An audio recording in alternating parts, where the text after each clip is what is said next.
Barely Dixon. Good job.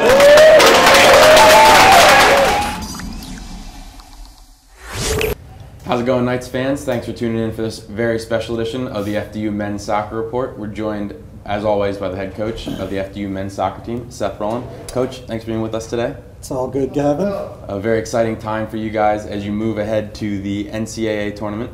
The team captured its 7th NEC Championship in the 6th of your career, 6th since 2000. So what does it mean to you to be back on top as a champion? Well, it's great. It's very gratifying. Most of all, I'm happy for the guys. They put in a lot of work this past year since last year's championship game, and they were committed to get a different result this year, and it's very rewarding. So how does this team compare to past champions that you've had? Maybe not in terms of skill, but are there certain characteristics that all of your championship teams have had? Yeah, you have to be very mentally tough, and and this year's team is very mentally tough, and they're very committed, very strong, and very focused. We'll go to those games, the 2 games that we had, starting with Monmouth in the semifinal. You grab a 1-0 lead. Simon Doherty gets the goal. He seems to be always in the right place at the right time. What was going through your head when he got that goal, and did you think you were able to make it stand up? Well, I thought we played very well first half, and I thought it was great that he got us on the board. And going into halftime, we felt pretty good, and we just wanted to come out strong in the second half. We had a little lapse for about 5 or 10 minutes, allowed the tying goal, but then we got right back on top of things, and we outplayed them. We deserved to win, and did so in the penalty kick shootout, and so it was on to the championship game. So in the finals, you face a very tough St. Francis PA team with the coach that I know you have a lot of respect for. Again, you get the early 1-0 lead, and then how do you think you guys played the rest of the game? Well, I thought we had a great first half, and for 43 minutes and 40 seconds, we were outstanding. Got an early goal, had a chance to get a second goal, and thought we might go into halftime 2-0.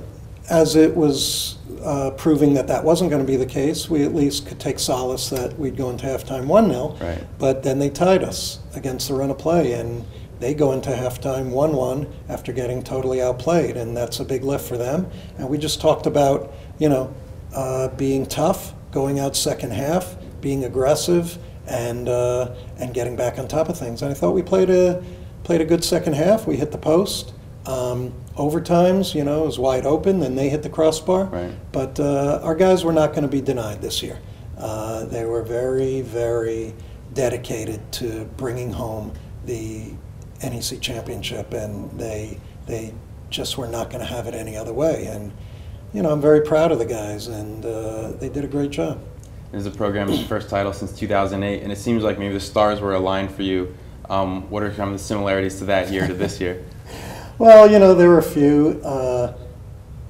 We were the number 2 seed this year, and in 2008, the number 4 seed upset the host institution 2008 and this year. Right. Obama was elected in 2008 and re-elected this year. Men's tennis won in the spring of 2008 for FDU, and won in the spring of 2012, and then this past summer, like in 2008, for the European Championship. And in this year's European Championship, I went with my assistant coach, one of my assistants, Alex Pasucci, to his hometown, Scotch Plains, the Italian-American club, to watch one of the games, and felt that was a good omen as well. So we had fun with that. Right, so it looks like the stars were all aligned for you guys. And then Jacob Lissek, who has had a really good season this year, now he's 2nd all-time in career shutouts, earned the tournament MVP. Can you talk a little bit about his play over the weekend? Yeah, Jacob was outstanding. He was on a mission himself, and we feel he's the best goalkeeper in the conference. We feel he didn't get his just due, his just rewards, or the accolades he deserved, right, with not receiving 1st or 2nd team all-conference, and he was out to prove that he's the top keeper in the conference, and to help lead us to the championship. And that's what we spoke about, and that's what he was focused on, was leading us to the championship, and to get the tournament MVP was icing on the cake for him, and well deserved. We had a chance to catch up with Jacob about winning the tournament MVP. All right, thanks, Gavin. Now joining me on my right is junior goalkeeper Jacob Lissek and goalkeepers coach Lawrence Dixon, also known as LD. Thanks for joining me, guys. Jacob, you were named NEC Tournament MVP last week for your performance in goal. Now, have you ever been a part of games like that where shootouts decided the outcome in back-to-back games? Not in back-to-back games, no. I've been part of shootouts with my club team and my high school team, but nothing of that magnitude. Now, what's going through your mind while shootouts like that occur after playing, 110 minutes and games decide on something like that? Nothing really. Just try to clear my head and just focus on one shooter at a time and try not to get down if I don't save anything. But luckily, I was able to save a couple and win the game. Now, what does it mean to you to win the NEC tournament in your third year with the team? Last year we didn't win. We lost in the final seconds of overtime, so we kind of had a bad taste in our mouths.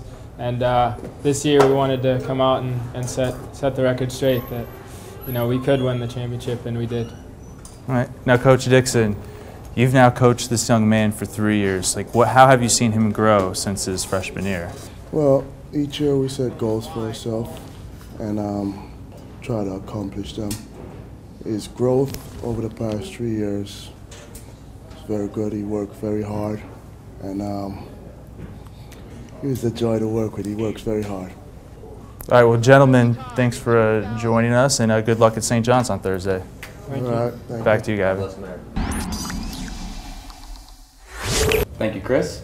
Now, one of the players who had a really big weekend for you and has been one of your best players all year is Nicholas Walker. He got that goal in the finals.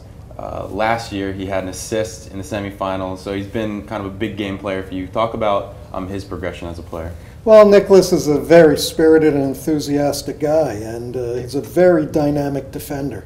And people recognize that as exhibited by his being named first team all-conference and being named to the all-tournament team. I mean, he defended tremendously all weekend. He got the goal in the final, and Nicholas has a lot of spirit and really has been having an outstanding season thus far.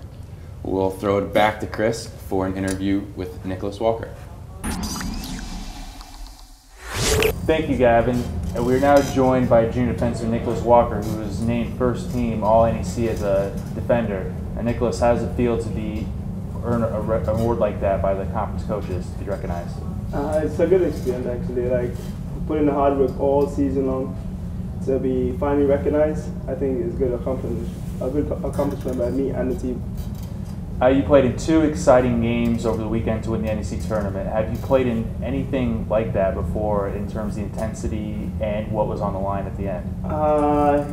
Yes, I did, actually, coming from playing on the World Cup qualifying team. So I've been in this position before, but not surrounded by the same guys. So it was good to experience this with these guys. What are you saying about these guys? What's probably been the best part about playing with these group of guys this year? I mean, we had the same team since my freshman year, so coming up with these guys is really like we are family. So to come from losing in the semifinal, losing in the final last year, to winning it this year is really good vibes. Well, you guys play St. John's next on Thursday to start the NCAA tournament. What do you feel like you and your team has to do to keep the momentum going? To tell you the truth, I don't think we need to do anything different. We've been just keep at what we're doing. We're the underdogs in the next game, and we just go out and play. We got nothing to lose. Just go out and do what we got to do. Well, good luck this Thursday, Nicholas, and we thank you for your time. Thank you. Thanks again, Chris. Now, with the win in the NEC finals, you earn an automatic bid to the NCAA tournament where you'll face St. John's there on Thursday. What do you guys know about St. John's? I know it's a team you guys face in the spring, and how are you preparing and looking ahead to this game?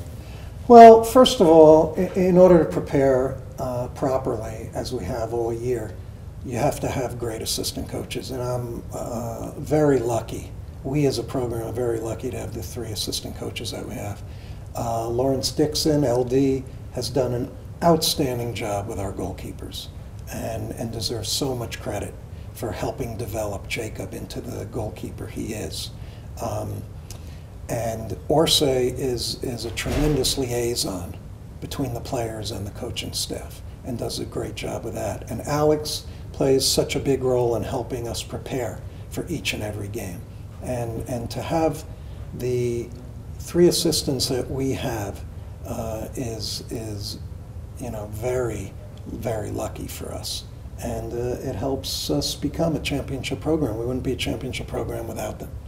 And St. John's, the team, how much will you be able to find out and learn about them over the next couple days as you prepare?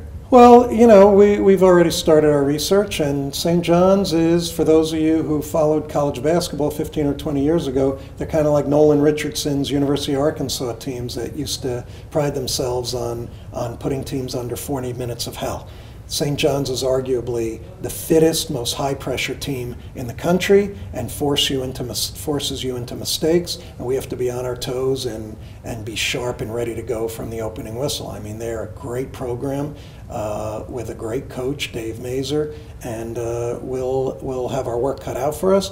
But this team believes in itself, and from the opening whistle, if we come out focused and sharp, we can have a good performance, and these guys are confident that we can bring home a win.